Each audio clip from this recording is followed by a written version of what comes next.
How did scientists discover that everything around us is made of tiny atoms? Let's explore this journey of atomic theories and how they shape modern science.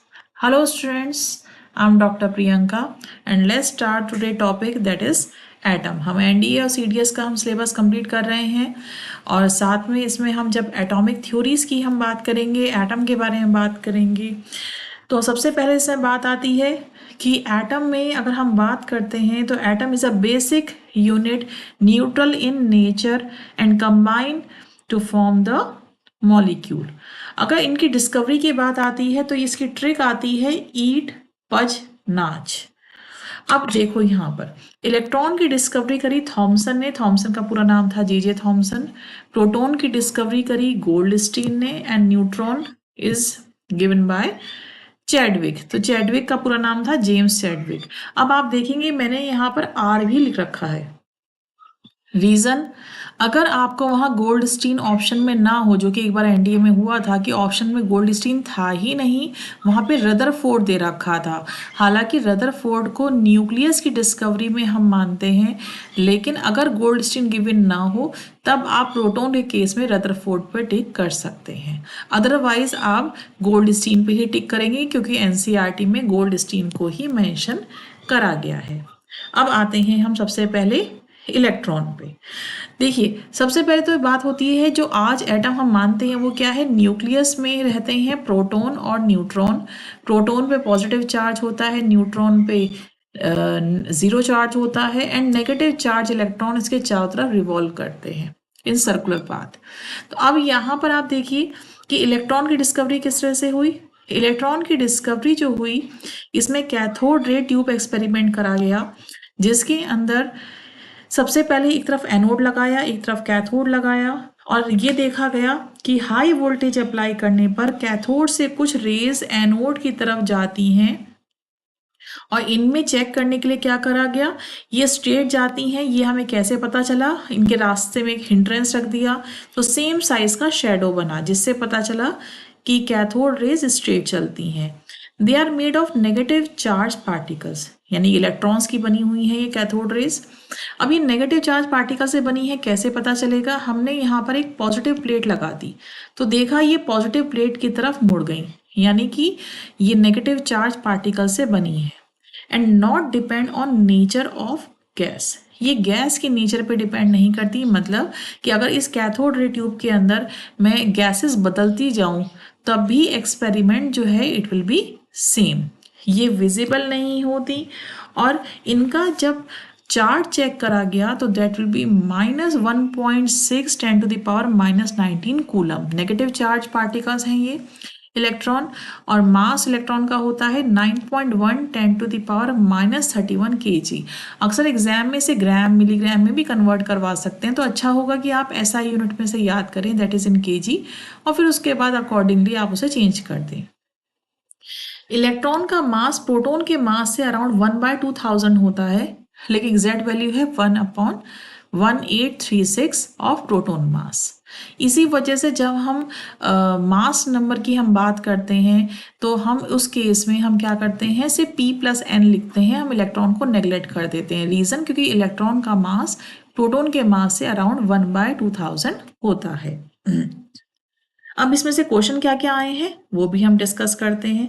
इसमें से question आया है कि जो electron होता है ये deflect हो जाता है, deflected by electric and magnetic field, electric and magnetic field. तो मैग्नेटिक फील्ड और इलेक्ट्रिक फील्ड में ये डिफ्लेक्ट हो जाते हैं. साथ में इलेक्ट्रॉन किससे बने हुए हैं, कंस्टिट्यूट ऑफ कैथोड रेज से बने हुए हैं. और टेलीविजन पिक्चर ट्यूब, ध्यान रखना ये क्वेश्चन आया हुआ है, ये सीडीएस में आया था. टेलीविजन जो पिक्चर ट्यूब होती है that is also cathode ray tube. और कैथोड रे ट्यूब्स में अभी आपको मैंने बताया कि अगर हम यहाँ पर देखिए, आप ये पेंट कर रखा है फ्लोरोसेंट पेंट, तो ये क्या होगा, जब ये रेज इसे स्ट्राइक करेंगी तो ये पेंट जो है ये ग्लो करने लग जाएगा, यानी कि इट हैज सम मास. अब मास कम ही सही, लेकिन मास तो होता है इसके अंदर. तो ये कुछ क्वेश्चंस इसमें से आए हुए हैं. नेक्स्ट हम बात करते हैं प्रोटॉन की। प्रोटॉन की डिस्कवरी जब हुई तो ये देखा गया जिस तरह से कैथोड से एनोड की तरफ रेस चलती हैं, ऐसे ही एनोड से भी कैथोड की तरफ रेस चलती हैं, जिनकी नेचर बिल्कुल ऑपोजिट होती है। इन्हें कैनाल रेस, एनोड रेस कहा जाता है। और ये किसकी बनी हुई है? ये पॉजिटिव चार्ज पार्टिकल्स प्रोटॉन की बनी हुई है। और इन पे चार्ज होता है पॉजिटिव 1.6 10⁻⁻19 कूलम, और इनका मास होता है 1.6 10⁻⁻27 kg। तो ये इनकी प्रोटॉन की और डिस्कवरी अभी हमने बात करी ही है, डिस्कवरी करी है गोल्डस्टीन ने। तो गोल्डस्टीन ने इसकी डिस्कवरी करी है। और साथ ही साथ अगर आपको गोल्डस्टीन नहीं मिला, इन दैट केस आप वहाँ पर अर्नेस्ट रदरफोर्ड पर टिक कर सकते हैं। लेकिन अर्नेस्ट रदरफोर्ड को हमने न्यूक्लियस की डिस्कवरी का क्रेडिट दिया है। तो ये तभी होगा जब वहां पर गोल्डस्टीन ऑप्शन में नहीं होगा। नेक्स्ट आ जाइए न्यूट्रॉन पर। न्यूट्रॉन की डिस्कवरी जो करी है वो जेम्स चैडविक ने करी है। तो ईंट पज नाच जो आपको ट्रिक सिखाई है वो आप इसे याद रखिएगा, to learn the name of scientist. इसके बाद अगर हम नेचर देखें तो neutron is neutral in nature, और इसका मास प्रोटॉन के मास से थोड़ा सा ज़्यादा होता है, अराउंड 1.60 10⁻⁻27 kg। मतलब ऑलमोस्ट सेम होता है पर थोड़ा सा प्रोटॉन से हैवी होता है। एटॉमिक नंबर की हम बात करते हैं तो एटॉमिक नंबर हेनरी ने सबसे पहले इसके बारे में बताया था, और इसे हम Z से डिनोट करते हैं। और जो Z होता है वो नंबर ऑफ प्रोटॉन्स के बराबर होता है, क्योंकि अगर एक न्यूट्रल एटम है तो प्रोटॉन और इलेक्ट्रॉन बराबर होते हैं, इस वजह से हम Z = P = E लिख देते हैं। अदरवाइज रूल जो बनाया गया वो Z = P के लिए बनाया गया। रीज़न, क्योंकि इलेक्ट्रॉन्स जो होते हैं, क्योंकि इलेक्ट्रॉन मेटल हैं तो लूज कर सकते हैं, नॉन मेटल हैं तो इलेक्ट्रॉन गेन कर सकते हैं। तो इस वजह से जो एटॉमिक नंबर है वो नंबर ऑफ प्रोटॉन्स के बराबर होता है। यहीं पर एक वर्ड भी आता है, ये सीडीएस में आया था, दैट इज बैरियन। बैरियन जो होता है बच्चों, ये हैवी जो कंपोनेंट होते हैं उनके लिए इस्तेमाल होता है। अब पूछा गया था ऑप्शन में न्यूट्रॉन, प्रोटॉन, अल्फा पार्टिकल्स और इलेक्ट्रॉन, पूछा गया कौन सा बैरियन नहीं है। तो बैरियन नहीं है की बात हम कर रहे हैं, तो आप देखिए यहाँ पर बैरियन तो हैवी पार्टिकल्स के लिए होता है, तो ये तीनों तो हैवी रहेंगे। सबसे कम मास किसका है? इलेक्ट्रॉन का। तो इलेक्ट्रॉन इज नॉट बैरियन, ये आपको ध्यान रखना है। मास नंबर की बात करते हैं, इसे हम कैपिटल A से डिनोट करते हैं, P+N से इसे डिनोट किया जाएगा। रीजन, क्योंकि इलेक्ट्रॉन का मास इतना कम होता है कि हम उसे नेग्लेक्ट कर देते हैं। तो कोई भी सिंबल जैसे हम प्रेजेंट करते हैं तो किस तरह से होता है, सपोज कोई X सिंबल है तो उसके सर पे क्या लिखा जाता है? बच्चों के सर पे क्या होता है? मास होता है। भार होता है पढ़ाई का, तो ऊपर लिखा जाएगा मास और नीचे लिखा जाएगा एटॉमिक नंबर, यानी A to Z जो हम पढ़ते हैं अल्फ़ाबेट्स। तो यहाँ पर आप ध्यान रखिए कि A यहाँ पर मास नंबर है और Z यहाँ पर एटॉमिक नंबर है, जो कि नंबर ऑफ प्रोटॉन्स के बराबर होता है। अब इसी में आपके आइसोटॉप में आने से पहले मैं एक क्वेश्चन डिस्कस कर लेती हूँ जो आपके यहाँ CDS में आ चुका है। तो CDS का एक क्वेश्चन है बच्चों, ये क्वेश्चन था कि जो एटॉमिक मास होता है that can be in fraction, fraction मतलब पॉइंट में आ सकता है, बट जो मास नंबर है नेवर बी इन फ्रैक्शन। तो ऐसा क्यों है? तो बच्चों ध्यान रखो कि मास नंबर तो बना है P+N से, और प्रोटॉन और न्यूट्रॉन तो हमेशा एक होल नंबर होंगे। ये तो है नहीं कि हम कहेंगे कि भाई कोई एटम है उसके अंदर 2.5 प्रोटॉन है, तो ऐसा तो नहीं हो सकता। तो हमेशा ये होल नंबर होता है, इस वजह से ये एक जो मास नंबर है P+N वो हमेशा एक होल नंबर आएगा, फ्रैक्शन में नहीं आएगा। और एटॉमिक मास जो होता है वो एवरेज ऑफ ऑल आइसोटॉप्स होता है। जैसे सपोज मैं एग्जांपल लिखती हूँ यहाँ पर 2He4.003, तो ये क्या है? 4.003 इट इज़ एटॉमिक मास, जो कि जितने आइसोटॉप्स हैं हीलियम के उनका मास का एवरेज लिया गया है। और अगर मैं लिखती हूँ यहाँ पर 2He4, तो ये 4 क्या है, ये मास नंबर है जो p+n से हमने इसे बनाया है। इसके बाद ये क्वेश्चन आया था, और इसके अलावा एक और क्वेश्चन आया था, ये एनडी का क्वेश्चन है, number of proton in negative charge atom.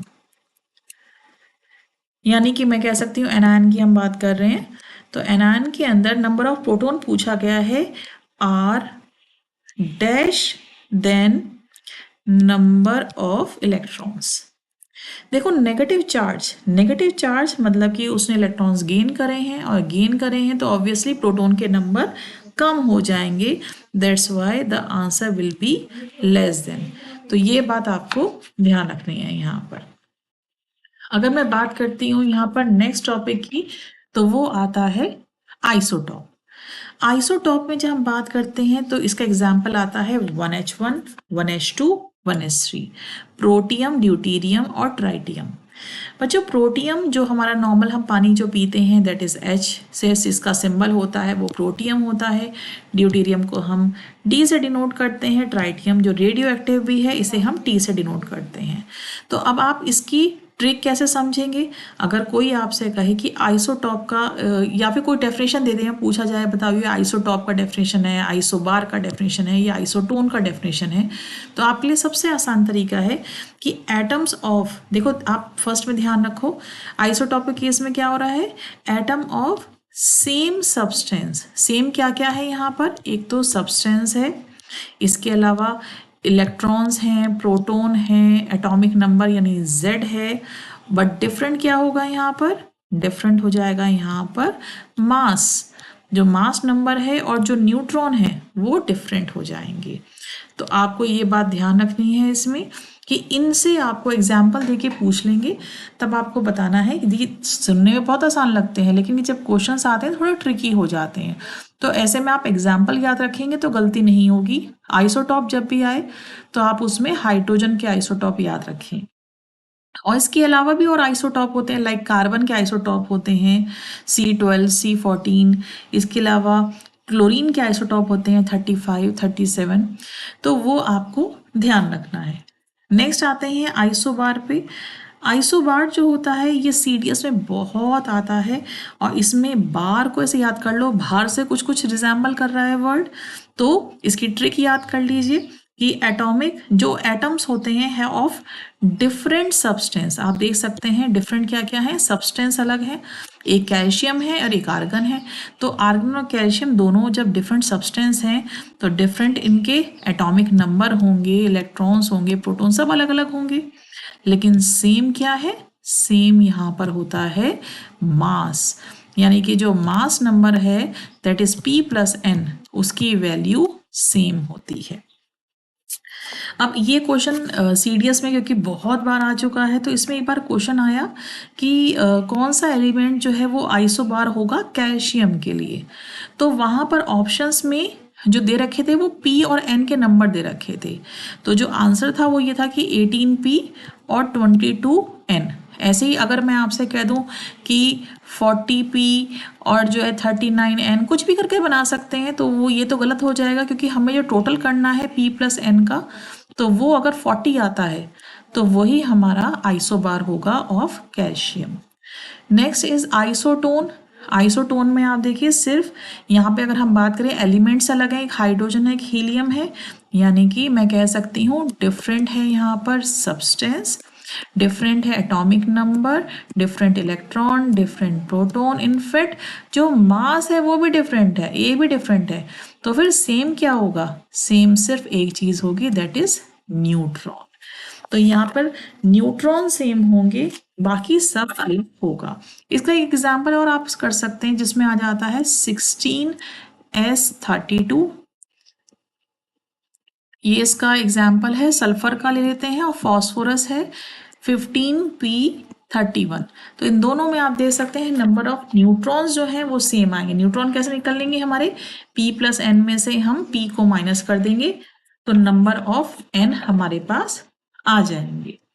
अब यहाँ पर एक और बात आती है, जब ये बात चली रही है तो थोड़ा सा हम वैलेंसी की भी बात कर लेते हैं कि वैलेंसी क्या होती है। देखो बच्चों, वैलेंसी होती है जो आउटर मोस्ट शेल में इलेक्ट्रॉन्स होते हैं, that will decide the valency and that's why they are known as valence electron. Suppose मैं एग्जांपल लेती हूँ sodium. Sodium atomic number 11, the configuration will be 281। तो आउटर मोस्ट शेल में अगर 1 से लेकर 4 तक इलेक्ट्रॉन्स आते हैं तो वैलेंसी सेम रहती है, तो इसकी वैलेंसी कितनी हो जाएगी? 1।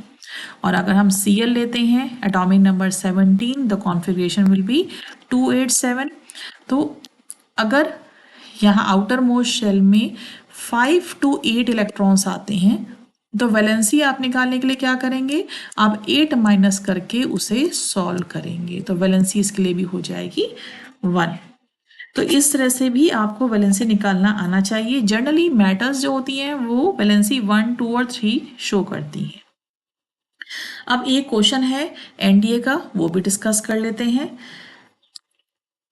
क्वेश्चन आया बच्चों कि atomic number of element is 8। आपको एटॉमिक नंबर 8 गिवन है और आपसे पूछा गया है how many electrons will it gain to form a compound with sodium। Sodium के साथ अगर वो कंपाउंड बनाना चाहे तो वो किस तरह से बनेगा? तो यहाँ पर हाउ मेनी इलेक्ट्रॉन्स जो हैं इट विल गेन, तो हम जानते हैं अगर एटॉमिक नंबर 6 है, सॉरी 8 है, एटॉमिक नंबर 8 है, तो इसका मतलब जो इसका कॉन्फ़िगरेशन बनेगा वो 2,6 बनेगा। तो आउटर मोस्ट शेल में इसके 6 इलेक्ट्रॉन है, तो it require 2 electron to complete the octet. तो इन दैट केस ये 2 इलेक्ट्रॉन्स को गेन करेगा। और सोडियम की टेंडेंसी क्या है? It is 281। It has tendency to lose only 1 electron.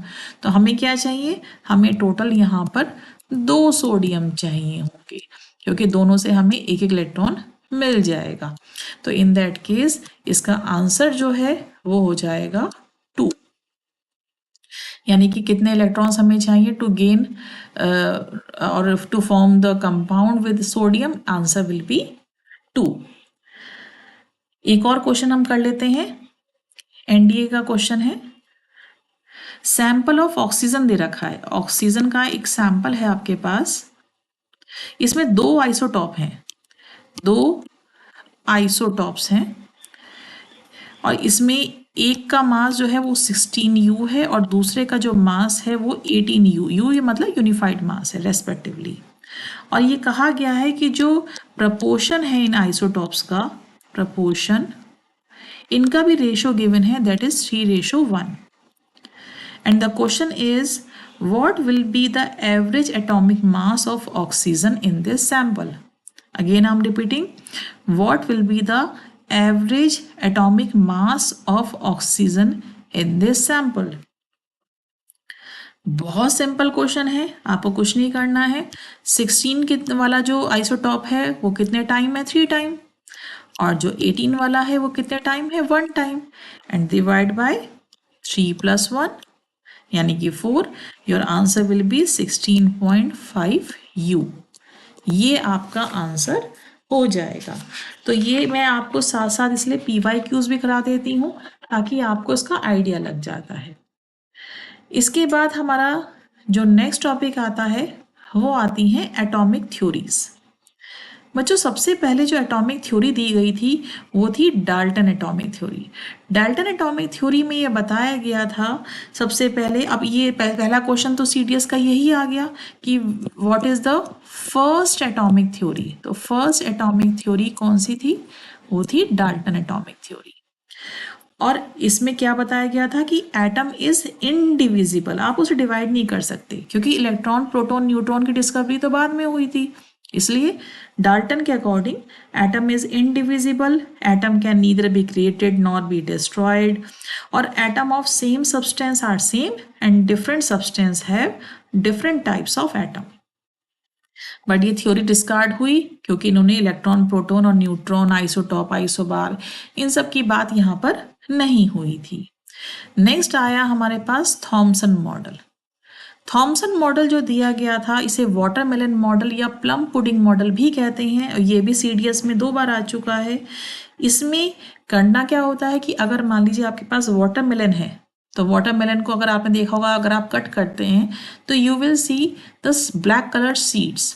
तो अब इलेक्ट्रॉन की डिस्कवरी भी थॉमसन ने करी थी, तो थॉमसन ने कहा कि एटम जो होता है एक्चुअल में उसमें जो रेड पार्ट है, रेड पार्ट जो होता है वो तो पॉजिटिव स्फीयर है, क्योंकि अभी प्रोटॉन की डिस्कवरी नहीं हुई है, तो इसलिए उन्होंने प्रोटॉन वर्ड इस्तेमाल नहीं करा। उन्होंने कहा कि red part is a positive sphere and negative charge electron जो सीड्स हैं वो क्या शो कर रहे हैं, जो उन्होंने डिस्कवरी करी है थॉमसन ने इलेक्ट्रॉन्स की, तो नेगेटिव चार्ज सीड जो हैं उसमें एम्बेडेड रहते हैं, मतलब धसे हुए हैं, फिक्स हैं। तो रेड पार्ट हो गया यहाँ पर हमारे पास जो पॉजिटिव स्फीयर की तरह बिहेव कर रहा है, और नेगेटिव चार्ज इलेक्ट्रॉन्स सीड की तरह यहाँ पर शो हो रहे हैं।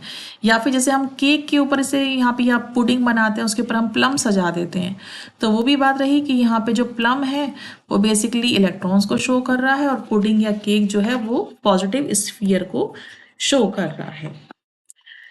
नेक्स्ट आते हैं हम रदरफोर्ड एटॉमिक मॉडल पर। रदरफोर्ड एटॉमिक मॉडल, क्योंकि रदरफोर्ड को न्यूक्लियस की डिस्कवरी में हमने रखा है, तो उन्होंने क्या बात बोली, रदरफोर्ड ने कहा कि suppose we are taking the thin gold foil. अब थिन गोल्ड फॉयल ही क्यों लिया, क्योंकि gold is the highest malleable, आप उसकी बहुत थिन शीट बना सकते हैं। अब वो भी बेसिकली क्या है कि हम जानते हैं कि एटम से बना हुआ है, तो उन्होंने कहा कि अगर आप थिन गोल्ड फॉयल में आपने अल्फा पार्टिकल्स पास कराए हैं, अल्फा पार्टिकल्स जो कि पॉजिटिव चार्ज होते हैं, पॉजिटिव चार्ज होते हैं। हालांकि उस टाइम में उन्हें पता नहीं था ये बात कि 2 प्रोटॉन और 2 न्यूट्रॉन से बने हैं, अदरवाइज प्रोटॉन और न्यूट्रॉन की डिस्कवरी यहीं पे आ जाती। लेकिन ये हमने सिंपली कहेंगे पॉजिटिव चार्ज पार्टिकल्स होते हैं। जब हमने इसे पास कराया तो अल्फा पार्टिकल पास कराने पे देखा कि मोस्टली जो है वो स्ट्रेट चले गए, सीधे चले गए, यानी कि डिफ्लेक्ट नहीं हुए हैं। इसका मतलब एटम में मोस्टली पार्ट एम्प्टी होता है, कुछ डिफ्लेक्ट हुए हैं, यानी कहीं कुछ पॉजिटिव चार्ज था जिससे ये पॉजिटिव चार्ज पार्टिकल्स टकरा के डिफ्लेक्ट हुए, और 20,000 में से एक रीबाउंड हुआ। रीबाउंड का मतलब क्या होता है, यानी कि 180 डिग्री पे ये वापस आ गया है। तो इससे पता चला कहीं बहुत ही छोटा पॉजिटिव चार्ज था जिससे ये पॉजिटिव चार्ज पार्टिकल्स वापस आए हैं, और जिसे उन्होंने नाम दिया न्यूक्लियस। तो यहाँ पे ये न्यूक्लियस की बात आई, रदरफोर्ड के हिस्से में क्रेडिट इसका चला गया। तो इनका क्या कहना था कि सेंटर में है न्यूक्लियस जो है पॉजिटिव चार्ज है, यानी कि थॉमसन जो आपने बोला था वाटरमेलन वाली बात वो गलत है। यहाँ पे पॉजिटिव चार्ज सेंटर में है, और थॉमसन के बताए हुए इलेक्ट्रॉन्स इसके चारों तरफ रिवॉल्व करते हैं लाइक प्लैनेट्स अराउंड सन। इस थ्योरी को जो है उस समय, क्योंकि मैक्सवेल फिजिक्स के साइंटिस्ट थे, उनकी बात ये मानी जाती थी कि जो चार्ज पार्टिकल अगर मूव करता है तो वो एनर्जी रेडिएट करता है। तो अब ये बात आई कि अगर इलेक्ट्रॉन घूमेगा तो धीरे धीरे उसकी एनर्जी कम होगी और वो न्यूक्लियस में गिर जाना चाहिए था, बट ऐसे तो होता नहीं है क्योंकि एटम इज क्वाइट स्टेबल।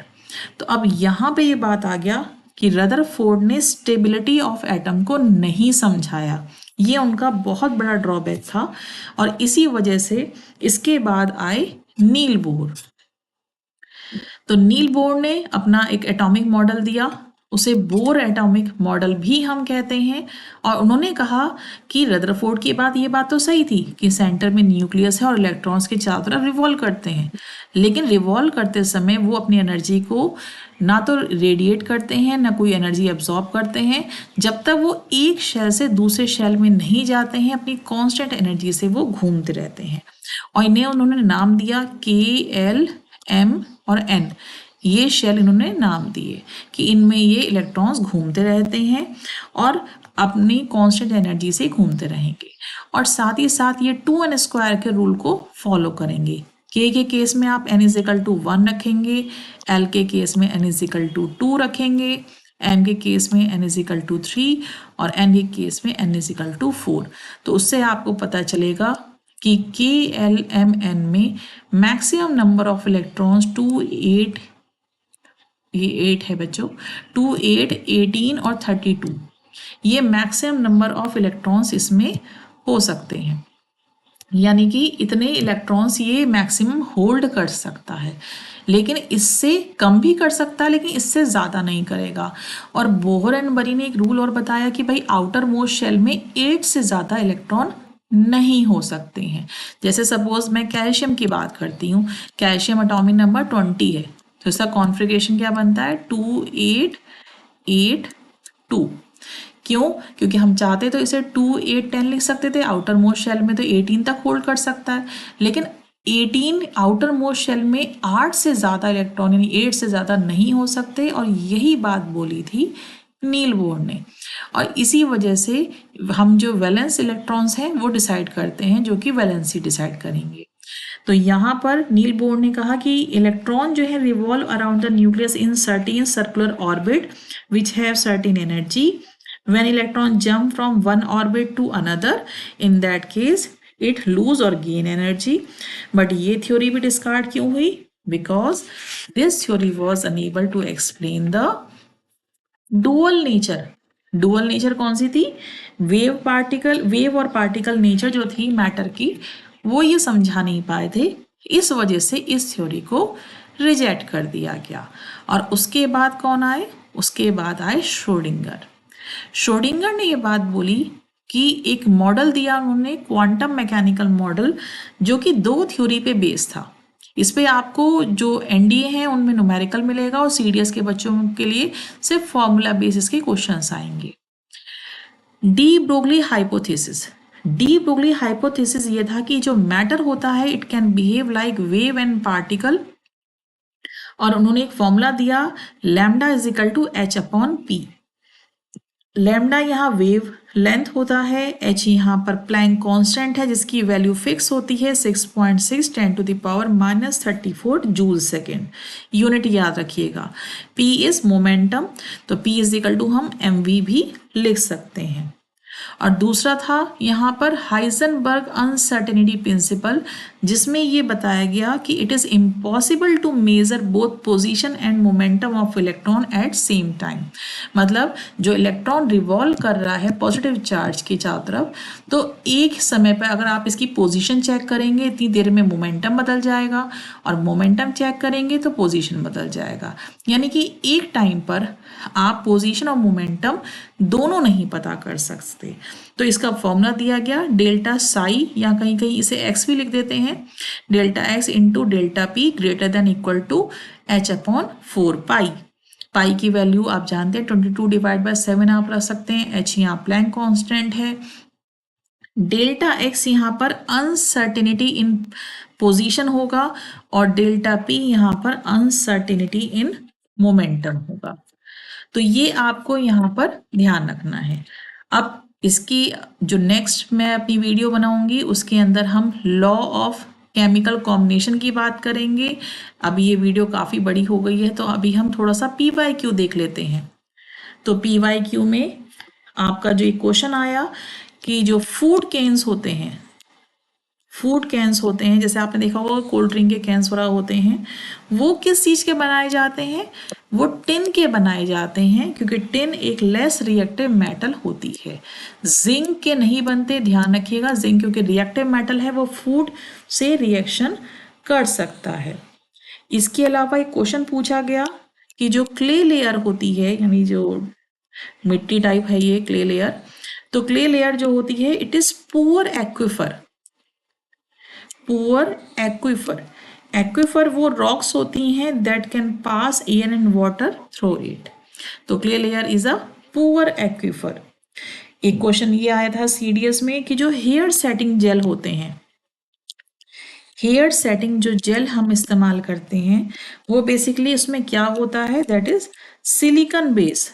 ये सिलिकॉन बेस केमिकल हम इसमें यूज करते हैं।